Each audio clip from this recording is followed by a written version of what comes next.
Hello friends, Arvind study official में आप सभी का स्वागत है। आज की इस क्लास में हम लोग पढ़ेंगे भारत में ब्रिटिश शक्ति का विस्तार कैसे हुआ, इसके क्या क्या कारण रहे हैं। तो चलिए इसको शुरू करते हैं। इससे पहले के वीडियो हम लोगों ने आंग्ल सिख युद्ध के बारे में पढ़ा था। चलिए आज की क्लास को शुरू करते हैं। तो भारत में ब्रिटिश शक्ति का विस्तार, इसको देखते हैं पहले। तो जब भारत में ब्रिटिश ईस्ट इंडिया कंपनी आई थी, 1600 ईस्वी में आई थी। भारत में ईस्ट इंडिया कंपनी आई थी तो इसका जो मुख्य उद्देश्य था व्यापार करना था, ना कि साम्राज्य विस्तार करना था। जब कंपनी भारत आई तब वह पूर्ण रूप से क्या थी, व्यापारिक कंपनी थी। एक कह सकते हैं एक व्यापारिक कंपनी आई थी, व्यापार करने के लिए आई थी। कई कंपनी आई भारत में, लेकिन शुरुआत में इनका जो उद्देश्य था वो व्यापार करना था। धीरे धीरे इनकी आकांक्षाएं बढ़ती गई और ये अपना साम्राज्य विस्तार करना शुरू कर दिया इन लोगों ने। ब्रिटिश शक्ति के विस्तार में निहित कारण, कुछ प्रमुख कारण हैं जिनको देखेंगे इस वीडियो में हम लोग। भारत में ब्रिटिश साम्राज्य की जो स्थापना हुई है वह कई चरणों में हुई है। यह नहीं है कि एक ही चरण में यह हुआ है, यह धीरे धीरे कई चरणों में हुआ और कई सालों में यह लगभग हुआ है। स्थापना चरणबद्ध रूप से हुई है।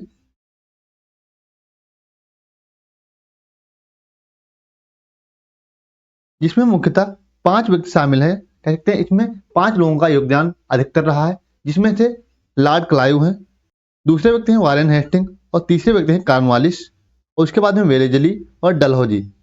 इन 5 व्यक्तियों का महत्वपूर्ण योगदान रहा है भारत में ब्रिटिश शक्ति का साम्राज्य विस्तार करने में। इसके बाद हम लोग आगे देखते हैं। तो भारत में ब्रिटिश शक्ति का जो विस्तार हुआ है, जहाँ अंग्रेजों ने भारतीय राजाओं के साथ विजय अथवा कूटनीति, छोटे बड़े युद्ध और 1857 तक अपनी कूटनीति, षड्यंत्रों, राजनीतिक युद्धों से संपूर्ण भारत पर अधिकार कर लिया था। ये आए कब? तो ये आए बच्चों 1600 ईस्वी में। उसके बाद में लगभग 1857 ईस्वी तक यानी संपूर्ण भारत पे ये अधिकार कर चुके थे। 1857 की जो क्रांति हुई, इससे पहले ये लगभग पूरे भारत पे अधिकार कर चुके थे। तो इनको लगभग कितना समय लगा बच्चों? तो इनको लगभग 2 से 250 वर्ष लगे, यानी संपूर्ण भारत पे कब्जा करने में। इससे पहले एक व्यापार के लिए आए थे इंडिया में और इनका बेसिकली जो मोटिव था, यानी पहले उद्देश्य था, वो क्या था? सिर्फ भारत में व्यापार करना।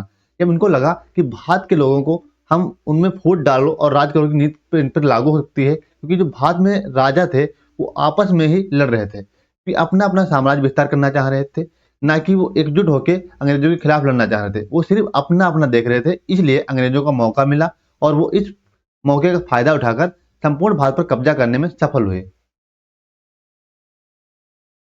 अंग्रेजों को 3 नीतियां प्रमुख थी। जो अंग्रेजों के द्वारा 3 नीतियां अपनाई गई वो प्रमुख थी, जिसमें क्लाइव द्वारा द्वेष शासन, वेलेजली की सहायक संधि और डलहौजी का व्यक्तिगत सिद्धांत यानी हड़प नीति जिसे कहते हैं। तो इन 3 लोगों की जो नीतियां थी ये ज्यादातर साम्राज्य विस्तार करने में अधिक सफल रही।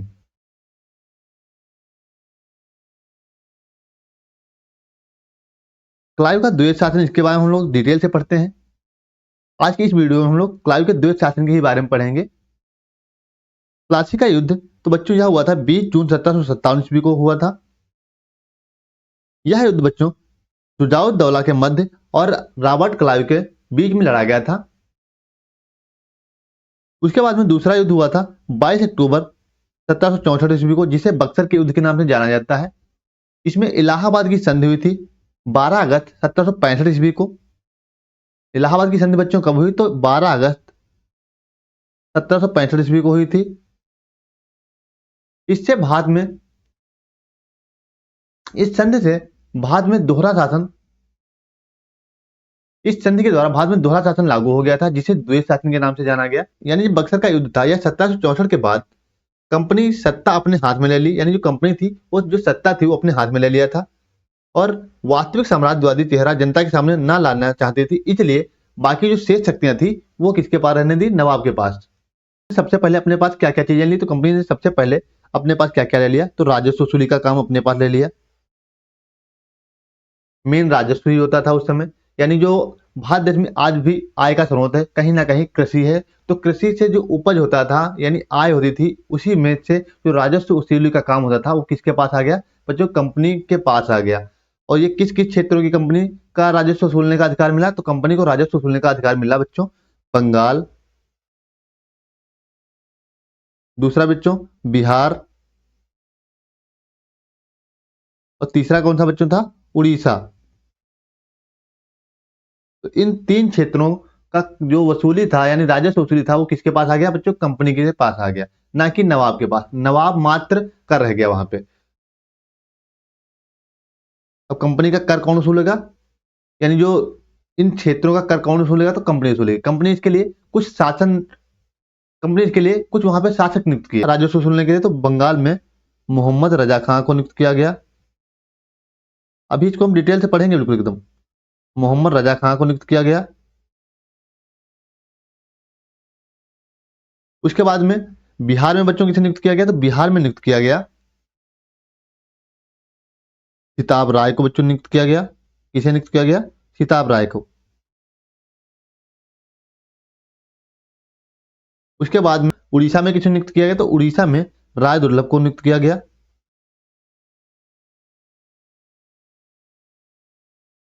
राय दुर्लभ, इन 3 लोगों को नियुक्त किया गया। बंगाल में किसे बच्चों? तो बंगाल में मोहम्मद रजा खां को, बिहार में बच्चों सिताब राय को, और उड़ीसा में राय दुर्लभ को नियुक्त किया गया। ये क्या करेंगे? ये राजस्व वसूलेंगे। और राजस्व किस में जमा करेंगे? तो कंपनी के कोष में राजस्व को जमा करेंगे, ना कि नवाब के पास। और नवाब को कंपनी ने क्या कहा? तो नवाब को 53 लाख रुपए वार्षिक दिया जाएगा। इस संधि के अनुसार जो 12 अगस्त 1765 को संधि हुई थी इलाहाबाद की, इसमें नवाब को क्या दिया जाएगा? 53 लाख रुपए दिया जाएगा। जिसमें जो 53 लाख रुपए नवाब को दिए जाएंगे, तो उसमें नवाब क्या क्या करेगा? उसमें उसको आंतरिक शांति व्यवस्था बनाए रखना होगा, फौजदारी न्याय उसमें शामिल होगा, तथा समस्त प्रशासनिक दायित्व नवाब पर होंगे। यानी नवाब उसका पूरा सहन करेगा, यानी वहन करेगा, मात्र 53 लाख रुपए में।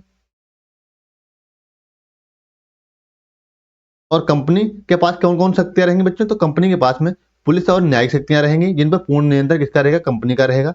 प्रशासन, राजस्व वसूली तथा दीवानी, न्याय का अधिकार सारे कंपनी के पास रहेंगे। और जो राज की देखभाल करेगा, कौन करेगा? वो करेगा नवाब करेगा, मात्र 53 लाख रुपए में। तो इस हिसाब से इसे द्वैत शासन कहा गया, यानी दोहरा शासन कहा गया।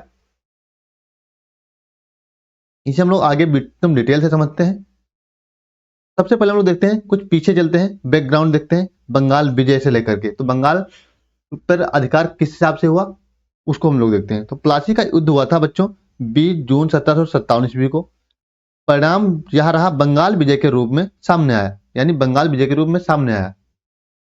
प्लासी का युद्ध नहीं था, ये कह सकते हैं, यह एक विश्वासघात था, जिसमें मीर जाफर जो सेनापति था, किसका बच्चों? यह शुजाउद्दौला का सेनापति था। शुजाउद्दौला शुजाउद्दौला का सेनापति बच्चों कौन था? तो शुजाउद्दौला का सेनापति बच्चों था मीर जाफर। राय दुर्लभ बच्चों दीवान था। इसका शुजाउद्दौला का यह दीवान था। ये दोनों अंग्रेजों से मिल लेते हैं अपने सत्ता के लोभ के कारण, कि हमें अगला नवाब बना दिया जाए, इसलिए ये अंग्रेजों से मिल लेते हैं और युद्ध में भाग ही नहीं लेते हैं। इसलिए कह सकते हैं जो 1757 का युद्ध था, यह एक विश्वासघात था, ना कि एक युद्ध था। स्वतंत्र बंगाल राज्य की नींव डालने का श्रेय बच्चों मुर्शीद कुली खां को दिया जाता है। हम लोग एकदम बेसिक से पढ़ेंगे पीछे से, यानी पीछे की जितनी भी क्लासें हैं वो रिकॉल हो रही हैं। उसके बाद में 1700 ईस्वी में औरंगजेब द्वारा बंगाल का दीवान नियुक्त किया गया था बच्चों। किसे? तो मुर्शीद कुली खां को दीवान नियुक्त किया गया था। इस समय बंगाल का जो सूबेदार था, तो बंगाल का जो सूबेदार था अजीम उस्सान था। सूबेदार का मतलब होता है सूबे का मालिक, यानी जैसे उत्तर प्रदेश, बिहार, ये क्या है? एक सूबा है। भारत देश क्या है? पूरा मतलब राज्य, एक यानी देश है, उसके अंतर्गत सूबे हैं। इसी हिसाब से उस समय भी शासन होता था। तो सूबे का मालिक कौन था बच्चों इस समय बंगाल का? ये था अजीमुस्सान था। ये रहता था बच्चों दिल्ली में, दिल्ली से ही शासन देखता था। इसलिए कह सकते हैं वास्तविक शक्तियां किसके पास थी? तो वास्तविक जो शक्तियां थी बच्चों, ये मुर्शीद कुली खां के पास ही थी। उसके बाद में 1717 ईस्वी में फर्रुखशेर के द्वारा मुर्शीद कुली खां को बंगाल का सूबेदार नियुक्त किया गया। मुगल सत्ता कमजोर होने का फायदा उठाकर किसने बच्चों? मुर्शीद कुली खां जो था, मुगल सत्ता जब उस समय कमजोर हो रही थी, क्योंकि औरंगजेब की मृत्यु हो जाती है 1707 ईस्वी में। उसके बाद में मुअज्जम, जिसे बहादुर शाह द्वितीय के नाम से जाना जाता, इस हिसाब से अयोग्य शासक धीरे धीरे सत्ता में आते गए। उसके बाद में फर्रुखसियर द्वारा इसे मुर्शीद कुली खां को बंगाल का सूबेदार बना दिया गया। तो इसी की कमजोर सत्ता का लाभ उठाकर जो मुर्शीद कुली खां था, ये स्वतंत्र बंगाल राज्य की नींव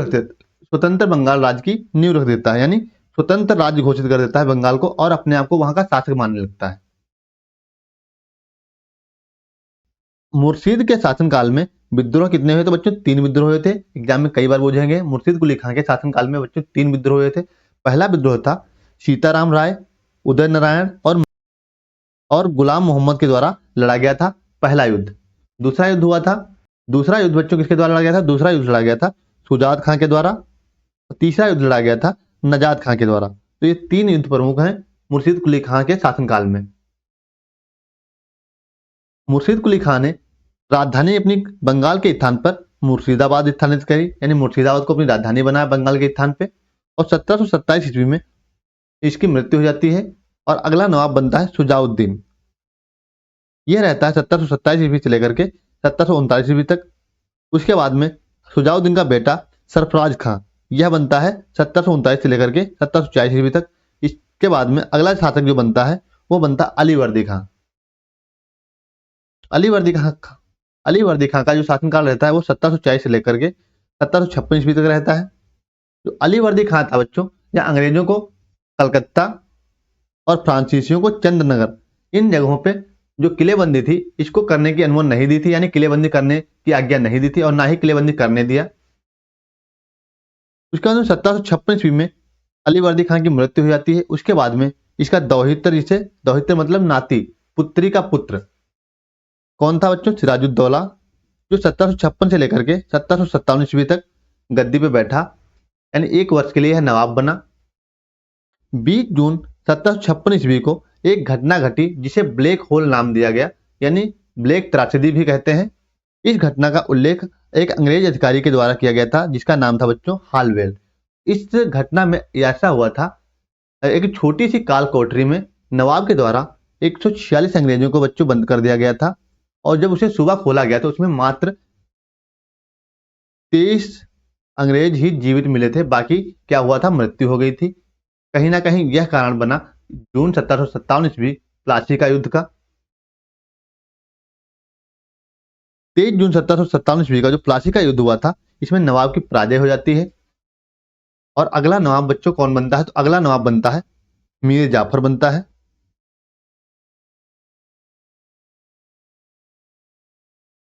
मीर जाफर बच्चों इसका सेनापति था, इसका शुजाउद्दौला का सेनापति था मीर जाफर।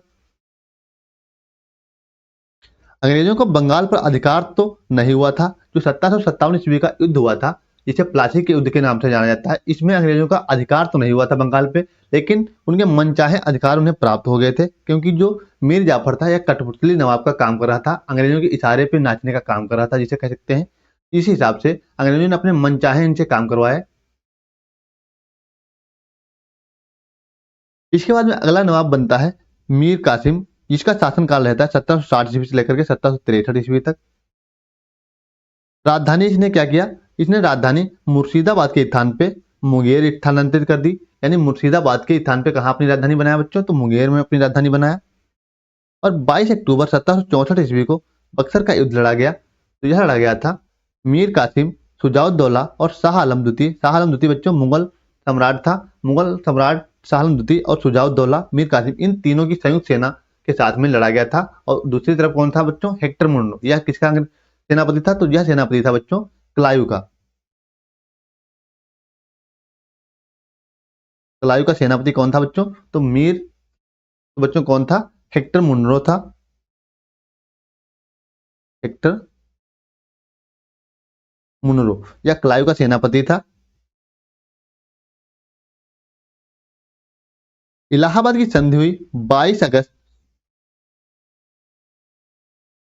इलाहाबाद की बच्चों संधि कब हुई थी? 12 अगस्त को हुई थी।